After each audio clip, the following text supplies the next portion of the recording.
कृष्णं वंदे जगद्गुरुं. भगवद्गीता आणि गीतेमधला असणारा चौथा अध्याय आपण मागच्या पाठाला पाहतो. काय म्हणतात भगवंत या ठिकाणी? न कर्मणाम अनारंभात नैष्कर्म्यम पुरुषोष्णुते न च संन्यसनादेव सिद्धिं समधिगच्छते. म्हणजेच थोडक्यात कोणताही मनुष्य काय कर्माचा आरंभ केल्याशिवाय निष्कर्मतेला, नैष्कर्म जी सिद्धी आहे काल सांगितल्याप्रमाणे त्या नैष्कर्म्य सिद्धीला तो काय करू शकतो? प्राप्त करू शकत नाही. म्हणजेच नैष्कर्म्य सिद्धी जर साधकाला आपल्या जीवनामध्ये प्राप्त करून घ्यायची असेल तर काय केलं पाहिजे? साधकाने आपल्या जीवनामध्ये कर्माचा अनुष्ठान जे आहे हे कर्माचा अनुष्ठान कुठल्याही परिस्थितीमध्ये हे केलंच पाहिजे. त्याचा कुठल्याही प्रकारचा का करू, कशाला करू, कशासाठी करू, अनेक प्रश्न आहेत. मग आता काळ बदललाय, आता कसं होईल? आता सुद्धा होतं.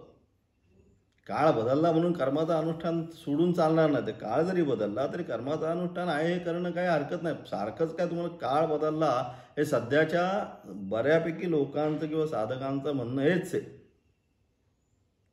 की ह्या परिस्थितीमध्ये कसं करू शकतो? प्राप्त परिस्थितीमध्येच. आलं का लक्षात? आता सुद्धा हा उपदेश आहे कुठं? युद्धभूमीच्या मध्येच. असं म्हणले नाही भगवंत की चल आता आपण कुठेतरी जाऊ, मग मुलात निवांत बसू, एकांतात बसू, मग मी तुला उपदेश करतो, असं काही नाही. प्राप्त परिस्थितीमध्ये, कुठलीही परिस्थिती जी प्राप्त आहे त्या प्राप्त परिस्थितीमध्ये, कुठल्याही परिस्थितीमध्ये कर्माचं अनुष्ठान हे केलंच पाहिजे. कारण जोपर्यंत कर्माचं अनुष्ठान जीवनामध्ये होत नाही तोपर्यंत त्याची असणारी, त्या कर्माची असणारी जी फलश्रुती आहे नैष्कर्म्य सिद्ध, ती नैष्कर्म्य सिद्धी त्या साधकाला जीवनामध्ये प्राप्त होत नाही. आणि अशा प्रकारे कर्माचं अनुष्ठान करणं हे कर्म प्राप्तच आहे, भगवंत स्पष्ट सांगतात. आणि मग पुढे जाऊन भगवान म्हणतात न च संन्यसनादेव सिद्धिं समधिगच्छति. म्हणजे अशा प्रकारे कर्माच्या केवळ त्यागाने, न च संन्यसनादेव, केवळ मी लगेच संन्यास घेतो आणि या कर्माचा त्याग करू असं सुद्धा करून केवळ संन्यास घेऊ, सर्व कर्म संन्यास केवळ काल जसं सांगितलं तोपर्यंत, जोपर्यंत आपल्यामध्ये अधिकारित्व प्राप्त होत नाही कुठलीही गोष्ट आध्यात्मिक शास्त्रामधली, हे अधिकारावर अत्यंत अवलंबून आहे. जसा अधिकाऱ्याने एकदा जरी वाक्याचा उपदेश केला तरी त्याला ते ज्ञानाची प्राप्ती होणार. तोटकाचार्याने, आचार्यांनी काही नाही, फक्त तिथे गेला होता गंगेवर कपडे धुण्यासाठी, बाकीचे सगळे समोर बसलेले होते. पाठाला आरंभ करायचा विलंब का तर आचार्य तोटकाचार्यांची वाट पाहतात. म्हणजे सगळे विद्वत बाकीचे सुरेश्वराचार्य वगैरे समोर बसलेले, त्याला काय कळतंय? पाठाला आरंभ करून घ्या. त्यांच्या मनामध्ये असणारा अहम भावना आचार्यांनी त्या ठिकाणी झाला. आणि आचार्यांनी काय केलं? मनोन्मन ज्या ठिकाणी होते तिथूनच काय केलं? तोटकाचार्याला दीक्षा त्या ठिकाणी दिली. त्या आत्मज्ञान त्या ठिकाणी त्याला सांगून टाकलं.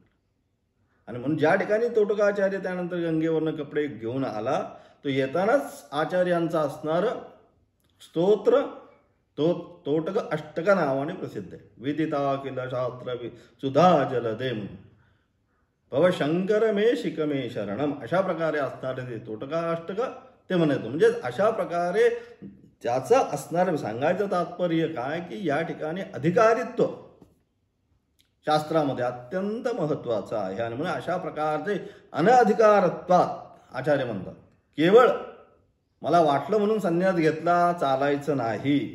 केवळ कर्माच्या त्यागाने किंवा केवळ संन्यास ग्रहण करून सुद्धा त्याला सिद्धी ही प्राप्त होत नाही. म्हणजे अशा प्रकारे जोपर्यंत अधिकारित्व प्राप्त होत नाही तोपर्यंत सर्व कर्म संन्यास करण्याची कोणत्याही प्रकारची अपेक्षा नाही. आणि ते अधिकारित्व साधकाला आपल्या जीवनामध्ये प्राप्त करायचं असेल तर मग काय केलं पाहिजे? त्यांनी कर्मयोगाचं अनुष्ठान आपल्या जीवनामध्ये हे केलंच पाहिजे. असा असणारा सिद्धांत, त्यावर आचार्यांचा असणार भाष्य आपण पाहत होतो. आणि पूर्वपक्ष काल आपण पाहत होतो. काय म्हणतोय पूर्वपक्ष? कर्मणाम अनारंभात नैष्कर्यम न अश्नुते इति वचनात तद विपर्यात् तेषाम् आरंभात् नैष्कर्म्यम् अश्नुते इति गम्यते। कस्मात् पुनः कारणात् कर्मणाम अनारंभात नैष्कर्म्यम नाश्नुते इति उक्तम। म्हणून अशा प्रकारे पूर्वपक्षी म्हणतो, जर का कर्माचा आरंभ केल्याविना काय नैष्कर्म्य भावाला प्राप्त होत नाही, म्हणजे कर्म केलेच पाहिजे, कर्म केल्याशिवाय तुम्ही नैष्कर्म्य सिद्धीला प्राप्त होऊ शकत नाही, असं जर तुम्ही म्हणत असाल तर या वचनाचा असा सुद्धा विचार होऊ शकतो, म्हणजे उलट। म्हणजेच काय तर कर्माचा आरंभ करून मनुष्य निष्कर्म अवस्थेला प्राप्त करू शकतो। मग काय करणे आहे की कर्माचा आरंभ केल्याविना जर कर्माचा आरंभ करून मनुष्य, म्हणजेच काय जर याचा उलट करून कर्माचा आरंभ करून मनुष्य निष्कर्म अवस्था प्राप्त करू शकतो, मग काय कारण आहे की कर्माचा आरंभ केल्याविना, कर्माचा आरंभ करून जर का निष्कर्म सिद्धीला प्राप्त करतो तर कर्माचा आरंभ केल्याविना निष्कर्मतेला प्राप्त होत नाही, असं म्हणण्यात काय अर्थ आहे। आणि म्हणून उच्यते सांगतो, त्याचं उत्तर या ठिकाणी आचार्य करतात, उच्यते कर्मारंभस्य एव नैष्कर्म्य उपयत्वात् नहि उपाय अंतरेण उपाय प्राप्ती अस्ति। तुम्ही जे म्हणताय की असं होऊ शकत नाही का, कारण कर्माचा आरंभच, ज्यावेळेस आपण कर्माचा आरंभ प्राप्त करतो किंवा कर्म करायला आपण आरंभ करतो त्याच वेळेस, कारण कर्माचा आरंभच निष्कर्मता प्राप्तीचा उपाय आहे, उलट होऊ शकत नाही। काही न करता डायरेक्ट आम्ही निष्कर्म सिद्धीला प्राप्त करतो, तर काही न करता निष्कर्म सिद्धी प्राप्त होऊ शकत नाही। कर्माचा जोपर्यंत आरंभ करू शकत नाही तोपर्यंत तुम्हाला निष्कर्म सिद्धी प्राप्त होऊ शकत नाही। म्हणजेच म्हणून कारण कर्माचा आरंभच निष्कर्मता प्राप्तीचा उपाय आहे, जोपर्यंत नित्यनैमित्तिक आदी जी कर्म आहे, नित्यनैमित्तिक कर्म जोपर्यंत करत नाही तोपर्यंत चित्ताची शुद्धी नाही, जोपर्यंत चित्ताची शुद्धी नाही तोपर्यंत शमदमादी संपत्ती नाही, आणि जोपर्यंत शमदमादी संपत्ती नाही तोपर्यंत विवेक वैराग्य नाही। ही सगळी अशी लायचाही नाही, ज्याच्याला कुठे मध्ये ब्रेक करून एकदम चालत नाही, ती जी आहे स्टेप बाय स्टेप, ज्याला आपण यम नियम आसन प्राणायाम प्रत्याहार धारणा ध्यान समाधी जे काय प्रत्येक हे आहे त्याच्यामध्ये तो आरूढ झाल्याशिवाय पुढे नाही। आणि म्हणजे अशा प्रकारे जोपर्यंत कर्माचा अनुष्ठान व्यवस्थितपणे मम चित्तशुद्ध्यर्थम, चित्तशुद्धीसाठी कुठल्याही प्रकारच्या फलाची अपेक्षा न करता केवळ कर्तव्य कर्म, मला हे करायचंच आहे या भावनेनं, कर्मण्येवा म्हणून सांगितलं मागच्या पाठामध्ये, कर्मण्येवा अधिकारस्ते मा फलेषु कदाचन, करत असताना त्याचं मला एवढं फळ प्राप्त झालं पाहिजे, मला अमुक प्राप्त झाले, तर मग काही नाही, फक्त हे माझं कर्तव्य कर्म आहे। आणि हे कर्तव्य कर्म मग कोणतंही असो, ब्रह्मचर्य असेल तर त्याचं काय विद्याधन असं असेल ते, अग्निकार्य आदी असेल तेवढं, भिक्षाचार्य असेल ते, गृहस्थ असेल तर काय जे असतील घराचे असणारी त्याची कर्तव्य जी भूमिका जी आहे ती भूमिका पार पाडणे, वानप्रस्थी असेल तर मग वनामध्ये जाऊन ती तपश्चर्या ध्यानामध्ये असेल तो, आणि संन्यासी असेल तर सर्व कर्म संन्यास, म्हणजे ज्याची ज्याची जी कर्म दिलेली आहे ती सर्व कर्म कर्तव्य कर्म हे केलंच पाहिजे। आता मी गृहस्थ आश्रम जर स्वीकारला आहे तर मला ही कर्म करणं कर्म प्राप्तच आहे, आता हे सगळं सोडून बसू शकत नाही। अशा प्रकारे त्या त्या अवस्थेमध्ये ती ती जी कर्म आहे ती सर्व प्रकारची कर्म कोणत्या बुद्धीने, कर्तव्य बुद्धीने करायची, करायची म्हणून करायची नाही। प्रॉब्लेम आपला काय होतोय, आपण सगळे करतोय पण तो कर्तव्य बुद्धी त्याच्यामध्ये आपली कमी पडते, करायची आहे म्हणून करतोय, आता जायला लागतंय म्हणून जातोय। जसं मागे पाठात सांगितलं की लग्नाला आपण जायचं असं म्हणत नाही, काय करतो तो तोंड दाखवून येतो म्हणतो। आपण सगळे लग्नाला जायचं, एखादं जायचं असेल तर आपण काय वाक्य प्रचार करतो, आपण जातो बाबा, याचा अमुक लग्न आहे, मित्राच्या मुलीचं लग्न आहे, जाऊन शुभ आशीर्वाद देऊन येतो, असं आपण कोणीच म्हणत नाही। आपण काय म्हणतो, जाऊन तेवढं तोंड दाखवून येतो। जाऊन तोंड दाखवून येणं म्हणजेच काय, म्हणजे तुमची त्याच्यामध्ये असणारी आस्था काय, फक्त तो जर गेलो नाही, तोंड दाखवलं नाही तर काय होणार, तो माझ्यावर नाराज होईल। म्हणून अशा प्रकारची हे असणारी कर्माच्या मधली पळवाट आहे तर जाणं, कर्तव्य कर्म आहे तर करणं आहे, जाणं आहे, थांबणं आहे, हे केलंच पाहिजे. त्याच्यामध्ये कुठल्याही प्रकारचा एक्सक्यूज करून उपयोग होणार नाही. म्हणजे अशा प्रकारचा, कारण कर्माचा आरंभच म्हणजे कुठल्याही प्रकारची कर्तव्य करणं आहे या भूमिकेमध्ये उभं राहूनच ते कर्म करायचं आहे. कारण कर्माचा आरंभ निष्कर्मतेच्या प्राप्तीचा उपाय. म्हणजे अशा प्रकारे ज्यावेळेस आपण कर्म करू,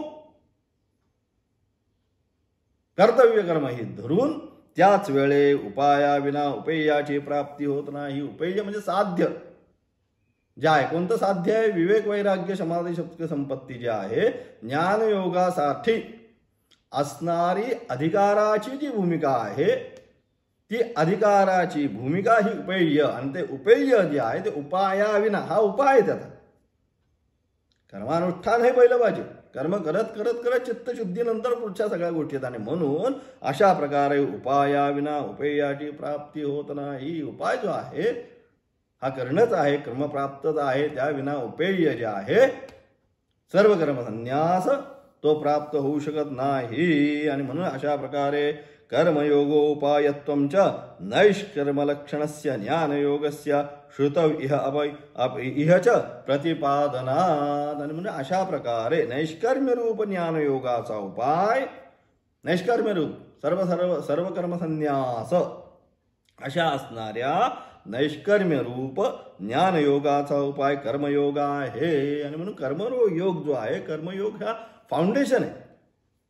तुमचा कर्मयोग व्यवस्थित असेल, ध्यान धारणा सगळं जे काय आहे हा व्यवस्थित चाललेला असेल, नित्यकर्माचा अनुष्ठान, नैमित्तिक कर्म जे आहेत हे सगळी जर व्यवस्थित चाललेले असतील तरच त्या कर्मयोगाच्या पायावर ज्ञानयोगाची असणारी इमारत भरभक्कम उभी राहील. आणि जर कर्मयोगच डळमळीत असेल, पाया ज्याचा डळमळीत, त्याची इमारत सुद्धा डळमळीत. आणि म्हणून मग आपण म्हणतो पण ज्ञानानंतर त्याने असं केलं. ज्ञानानंतर तसं होऊच शकत नाही. एकदा ज्ञान प्राप्त झाल्यानंतर स्वप्नात सुद्धा त्याच्या हातामधून कोणत्याच प्रकारची वाईट कर्म होऊ शकत नाही. ज्ञानानंतर त्याने तो एवढा ज्ञानी होता असे प्रश्न आपण ऐकतो. आणि मग एवढा ज्ञानी असताना मग तो ह्या मार्गाला, वाईट मार्गाला कसा, आज तो त्या मार्गाला गेला म्हणजे अजून ज्ञानाची असणाऱ्या भूमिकेत तो गेलाच नव्हता. त्याचा जो पाया जो होता हा पायाच कच्चा होता.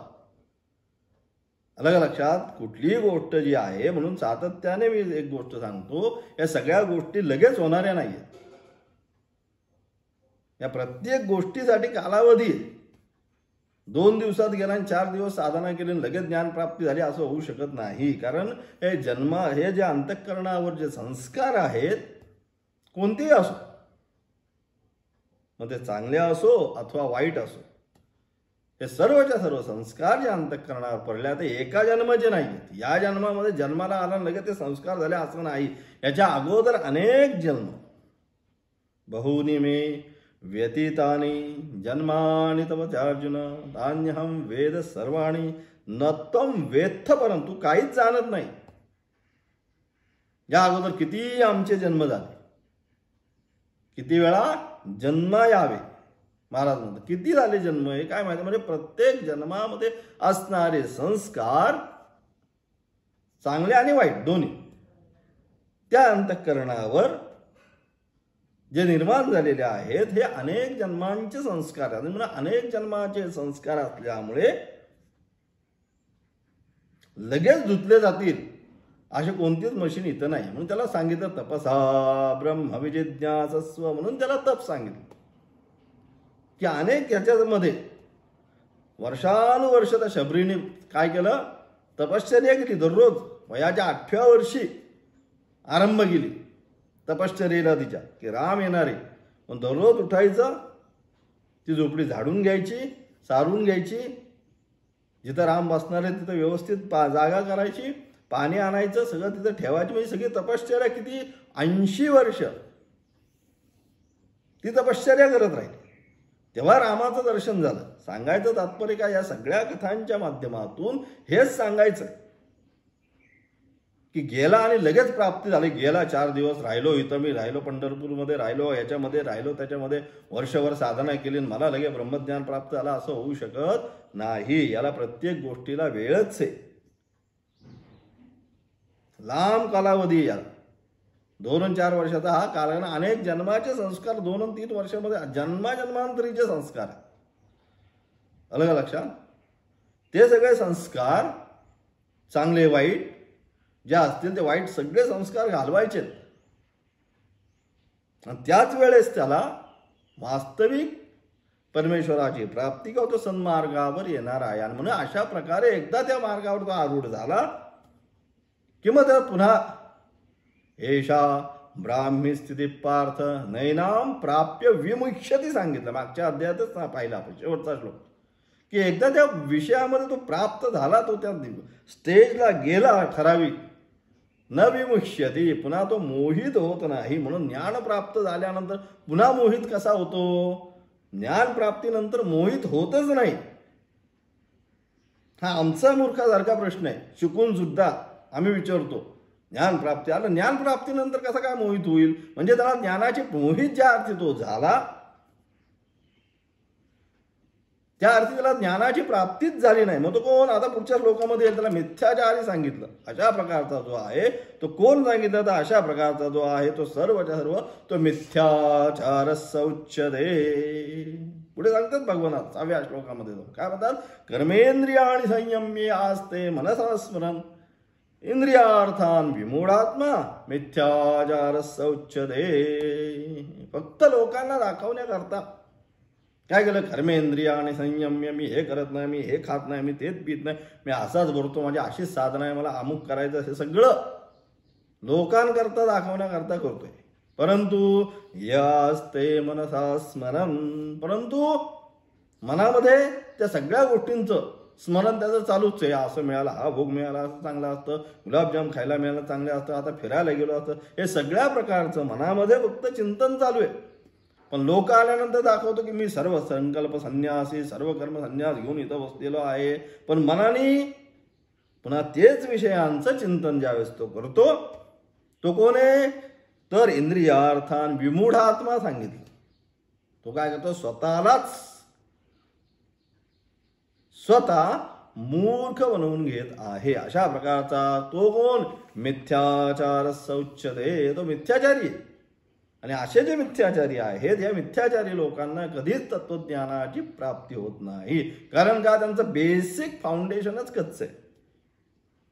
आणि म्हणून अशा प्रकारे नैष्कर्म्य, म्हणून जोपर्यंत कर्मयोगाचं असणारं अनुष्ठान पायाभरणी तुमची व्यवस्थित होत नाही, तोपर्यंत ज्ञानयोगाची असणारी इमारत त्या ठिकाणी व्यवस्थित भक्कमपणे उभी राहू शकत नाही. म्हणून नैष्कर्म्य रूप ज्ञानयोगाचा उपाय कर्मयोग आहे. ही गोष्ट श्रुती व येथे गीतेमध्ये सुद्धा सांगितली आहे. हीच गोष्ट शास्त्रामध्ये सांगितली. मग शास्त्र काय म्हणतं? श्रुतौ तावत् प्रकृतस्य आत्मलोकस्य वेद्यस्य वेदेन उपायत्वेन तमेतं वेदानुवचनेन ब्राह्मणाः विविधयन्ति यज्ञेन इत्यादीना कर्मयोगस्य ज्ञानयोग उपायत्व प्रतिपादितं. म्हणून अशा प्रकारे या ठिकाणी सुद्धा काय केलं? तर वेदामध्ये सुद्धा, वेदामध्ये काय सांगितलं? वेदामध्ये म्हणजे शास्त्रामध्ये, शास्त्राने काय सांगितलं? शास्त्र सुद्धा म्हणतं श्रेय रूप आत्मलोकाला प्राप्त करण्याचा उपाय सांगताना तो आत्मलोक जो आहे, त्या आत्मलोकाची जो तुम्हाला प्राप्ती करून घ्यायची आहे स्वस्वरूपाची. आत्मलोकाची म्हणजे काय? जे स्वस्वरूप आहे. माऊलीचे पहिल्या ओळीत सांगतात, जय जय स्वसंवेद्या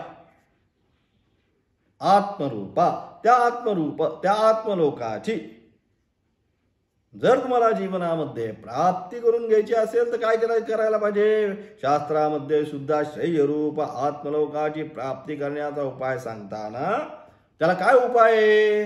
हरिप्राप्तीशी उपाय.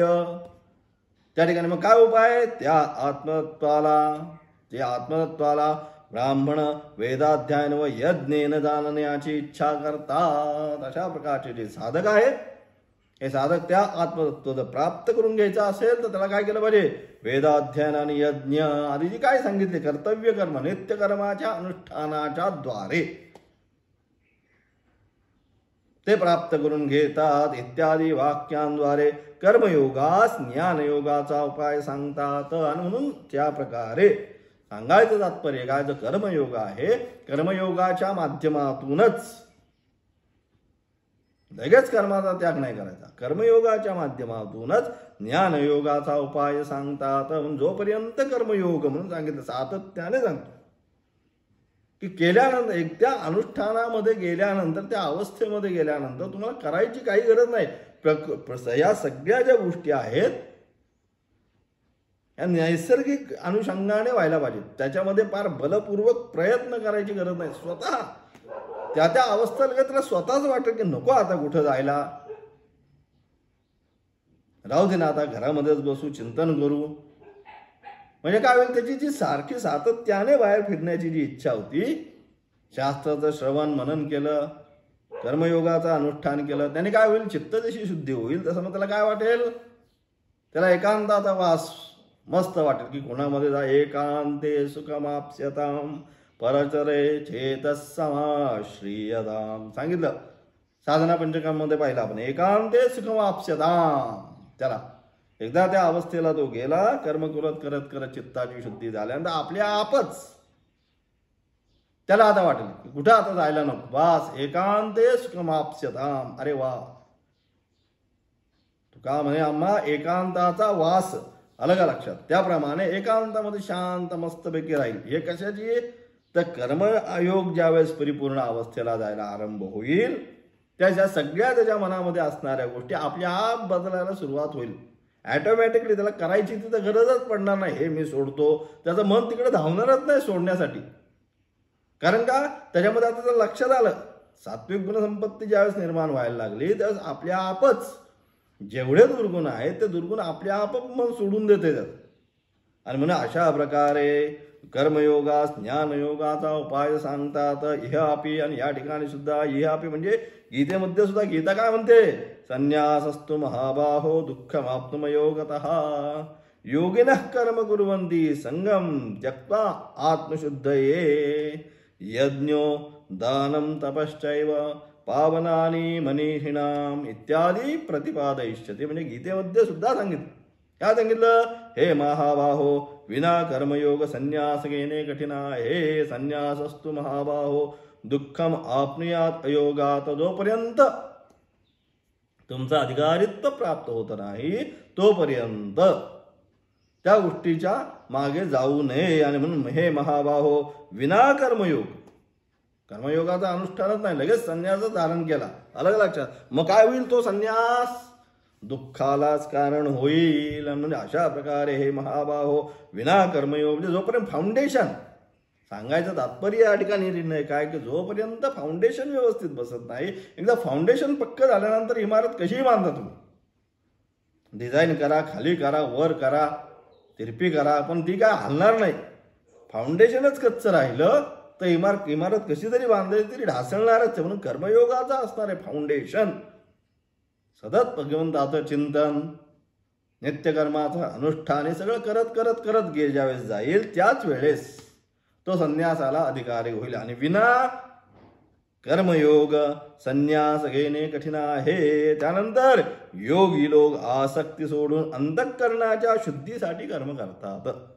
अलग लक्षात. योगी जे आहेत, जे ज्ञानी आहेत, काय काय जे साधक आहेत, ते सुद्धा आम्हाला कर्म करताना आम्ही पाहतो. मग ते का कर्म करतात, हे सगळेच्या सर्व योगी फक्त अंतःकरण कर्म जे करत राहतात, जे आपण पाहतो ते सर्वच्या सर्व केवळ अंतःकरणाच्या शुद्धीसाठी हे कर्म करतात. आणि काय, यज्ञ दान तप हे जीवनामध्ये आता कधीच त्याग करायचं नाही. कारण का, हे सगळेच्या सगळे यज्ञो दानम तपश्चैव हे काय करतात, पावनानी मनीषिणाम, जो ज्ञानी आहे, जो बुद्धिमान आहे, अलग अलग याला पवित्र करण्याचं काम.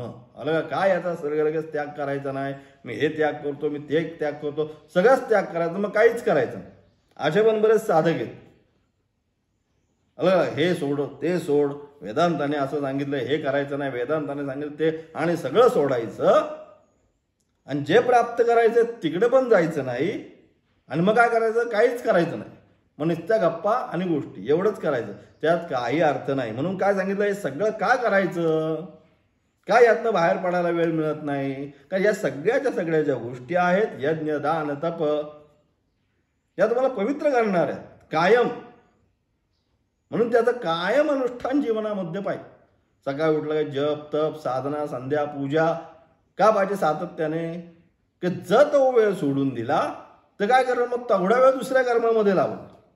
म्हणजे मग हा आला याच्याशी गप्पा मार, तो आला त्याच्याशी गप्पा मार. तसं नाही पाहिजे. आपलं जे अनुष्ठान आहे, अनुष्ठान हे नित्य पाहिजे. अनुष्ठानामध्ये कुठल्याही अनुष्ठानामध्ये कोणत्याही प्रकारचा प्रमाद साधकाच्या होता कामा नये. हे करायचं माझं यावेळेस मी पूजा करतो म्हणजे करतोच, हे माझं अनुष्ठानच आहे, काही होऊ दे तिकडं. अशा प्रकारे नित्यनेम नामी तो प्राणी दुर्लभ म्हणून माऊली म्हणतात की नित्यनेम, नित्यनेमाने तीच साधना तेच पूजन पुन्हा पुन्हा सातत्याने ज्यावेळेस करेल त्याच वेळेस म्हणे का करायचं? तर हे सर्वच्या सर्व पावनानी मनीषिणाम, त्याला आपल्याला पवित्र करतात, आपल्याला शुद्ध करतात. कशाला करायचंय? त्याने काय होत नाही, त्याने हे होतं. त्याने साधकाचं असणारं अंतःकरण, साधकाची असणारी शुद्धी जे अत्यंत अपेक्षित आहे ती शुद्धी त्याद्वारे होत जाते. आणि म्हणून ननु च पुन्हा येतं या ठिकाणी शंका घेतात. काय म्हणतायत या ठिकाणी? अभयम सर्वभूतेभ्यो दत्त्वा नैष्कर्म्यम आचरेत इत्यादौ कर्तव्य कर्मसन्यासादपि नैष्कर्म्य प्राप्तिं दर्शयति. लोके च कर्मणाम् अनारम्भात् नैष्कर्म्यम् इति प्रसिद्धतरम् अतः च नैष्कर्म्यार्थिनः किं कर्मारंभेन इति प्राप्तम इति आह. म्हणजे अशा प्रकारे जे तुम्ही जे म्हणताय की कर्म करायचंच आहे, कर्मानेच ज्ञानयोगामध्ये निष्ठा प्राप्त होते, तर आम्ही या ठिकाणी शंका येते. काय शंका घेता? सर्व भूतांना अभय देऊन संन्यास ग्रहण करा असं सुद्धा शास्त्र म्हणतं. अभयम सर्वभूतेभ्यो दत्त्वा नैष्कर्म्यम आचरे सर्वभूतमात्राणां न कर्मणा न प्रजयाधने न त्यागे नैके अमृतत्वमानशु असं सुद्धा शास्त्र म्हणतं. मग काय तुम्ही म्हणताय की नुसतं कर्मयोग करायला पाहिजे, कर्मयोगच करायला पाहिजे, कर्मयोगाने ज्ञानयोगाची निष्ठा प्राप्त होते? तसं नाही, असं सुद्धा शास्त्रामध्ये सांगितलं आहे. काय? सर्व भूतांना अभय देऊन संन्यास ग्रहण करा इत्यादी वचनांद्वारे कर्तव्य कर्माच्या त्यागाद्वारे नैष्कर्म्यतेची प्राप्ती दाखवली आहे. म्हणजे असं सुद्धा शास्त्रामध्ये दाखवलंच आहे. तुम्ही जे सारखं चालवलं आहे, मगाशी 2 4 5 श्लोक मी ऐकतोय की कर्मयोगाचं अनुष्ठान केलं पाहिजे, कर्मयोगाचं अनुष्ठान केलं, असं नाही. तर शास्त्र असं सुद्धा म्हणतंय. पूर्वपक्ष शंका घेतोय कर्मयोगावर, त्याचं लक्ष. कारण कधी कधी आपल्यालाच भ्रम होतो, शंका आहे का नक्की पूर्वपक्ष आहे का उत्तर पक्ष आहे, काही शंका आहे.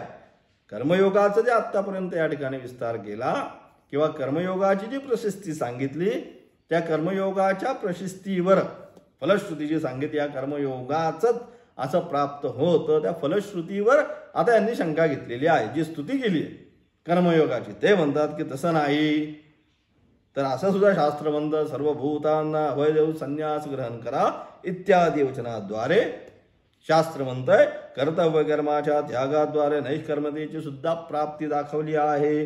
व लोकांमध्ये सुद्धा कर्माचा आरंभ न करता सुद्धा नैष्कर्मता प्राप्त होणे अत्यंत प्रसिद्ध आहे. तसं आपण लोकांमध्ये सुद्धा पाहतो की ज्यांनी कर्माचा त्याग करून ते नैष्कर्म्य सिद्धीला त्यांनी प्राप्त केलेला आहे, असं लोकांमध्ये सुद्धा पाहतो. शास्त्र सुद्धा असं म्हणतं. तर मग तुम्ही जे म्हणताय नैष्कर्म्यता प्राप्त करणाऱ्यांना कर्माच्या आरंभाने काय प्रयोजन? त्यांच्यासाठी कशाला काय तुम्ही सांगता? कशाला सांगता की कर्माचा आरंभ केला पाहिजे, कर्माचाच आरंभ केला पाहिजे? कर्माचा आरंभ केला नाही तर नैष्कर्म्य सिद्धी प्राप्त होतं, तसं काही गरज नाही. शास्त्रामध्ये असं सुद्धा सांगितलंय. त्याच्यावर उत्तर देतात, न च संन्यासनात एव इति न अपि संन्यासनात न एव केवलात कर्म परित्याग मात्रात एव ज्ञानरहितात सिद्धिं नैष्कर्म्य लक्षणां ज्ञानयोगेन निष्ठा समाधि गच्छति न प्राप्नोति. त्याचं असणारं उत्तर सांगतो की तुम्ही जे म्हणता ना डायरेक्ट संन्यास कर्म न करता, थोडक्यात या प्रश्नाचं उत्तर एवढंच आहे की त्यांना पूर्वपक्षाला असं म्हणायचं आहे की कर्मच करून संन्यास घ्यायचा असं काय नाही, डायरेक्ट सुद्धा संन्यास घेऊ आपण शकतो. तुम्ही जे म्हणताय सातत्याने जे लावलंय तुम्ही कर्मयोग करा कर्मयोग करा, तसं काही नाही. शास्त्रामध्ये सुद्धा असं सांगितलंच आहे. त्याचं असणारं उत्तर केवळ संन्यास घेऊन विना ज्ञानाने, केवळ संन्यास घेऊन कुठल्याही प्रकारचं ज्ञान नसताना केवळ संन्यास घेऊन विना ज्ञानेन केवळ कर्मपरित्याग मात्रेण मनुष्य नैष्कर्म्यता रूप सिद्धीस अर्थात ज्ञान योगाद्वारे होणारे स्थितीस प्राप्त होत नाही. तुम्ही जरी म्हणत असला किती की तशा प्रकारे तो डायरेक्ट नैष्कर्म्य सिद्धीला डायरेक्ट प्राप्त होतो, तर तसा डायरेक्ट तो नैष्कर्म्य सिद्धीला प्राप्त होत नाही. कारण त्याच्यासाठी कर्मानुष्ठान करणं गरजेचंच आहे. कर्मानुष्ठान कर्मयोगाच्या फाउंडेशनवरच त्याची असणारी निष्कर्म सिद्धीची इमारत उभी राहणार आहे. त्यामुळे तुम्ही जे म्हणताय डायरेक्ट होतं तसं होऊ शकत नाही. कस्मात पुनः कारणात. काय कारण आहे? कस्मात पुनः कारणात कर्मसन्यास मात्रात एव ज्ञानरहितात सिद्धिं नैष्कर्म्य लक्षणां पुरुषेण न अधिगच्छति इति हेतु आकांक्षायाम आहान. म्हणून त्या ठिकाणी प्रश्न उपस्थित झाल्यानंतर या ठिकाणी म्हणतात विनाज्ञान केवळ संन्यास मात्र. केवळ संन्यास घेतला, अलग लक्षात कर्म वगैरे काही अनुष्ठान नाही केलं आणि डायरेक्ट संन्यास त्याने घेतला तर काय होईल? विनाज्ञान. अजून ज्ञानाचा तर पत्ताच नाही, अलग लक्षात. परंतु विनाज्ञान केवळ संन्यास मात्र घेऊन मनुष्य नैष्कर्म सिद्धी रूप सिद्धीस का प्राप्त करत नाही? तुम्ही जे म्हणताय डायरेक्ट होऊ शकतं तर तसं होऊ शकत नाही. मग का होऊ शकत नाही? या कारणाची इच्छा झाल्या भगवान सांगतात. म्हणजे अशा प्रकारे डायरेक्ट जो नैष्कर्म सिद्धी प्राप्त व्हायची असेल ती का होत नाही याचं उत्तर भगवंत पुन्हा या 5व्या श्लोकामध्ये सांगण्याचा प्रयत्न करतात. काय म्हणतात? नहि कश्चित् क्षणमपि जातु तिष्ठत्य कर्मकृत कार्यते क्षमशः कर्म सर्व प्रकृतिजैर्गुणैः. 5व्या श्लोकामध्ये भगवंत म्हणतात कोणताही मनुष्य जो आहे किंवा साधक कोणत्याही अवस्थेत क्षणमात्रही कर्म केल्याविना राहू शकत नाही. आणि प्रत्येक अवस्थेमध्ये कर्म हे करतोच आपण. कर्माविना कोणी नाही कश्चित क्षणमपि जात तिष्ठत्य कर्मकृत. काम न करता कर्मयोगाचं अनुष्ठान न करता एक क्षणभर सुद्धा आपण राहू शकत नाही. म्हणजे प्रत्येक गोष्ट जी आहे एक प्रत्येक सातत्याने, म्हणजे मागे पण सांगितलं त्याच्यात आपण शांत मी बसतोय म्हणजे शांत बसतोय म्हणजे काय करतोय? शांत बसणं ह्या रूपीचा कर्मयोगाचंच अनुष्ठान मी करतोय. म्हणजे प्रत्येक वेळेस मनुष्य कर्म हा करतच असतो. कर्माविना कोणीही क्षणमात्र सुद्धा शांत बसू शकत नाही. कारण प्रकृतीला परवश झालेल्या सर्व प्राण्यांकडून प्रकृतीजन्य गुणकर्म करावीच लागतात. आपण सर्वच्या सर्व काय प्रकृतीच्या अधीन आहेत.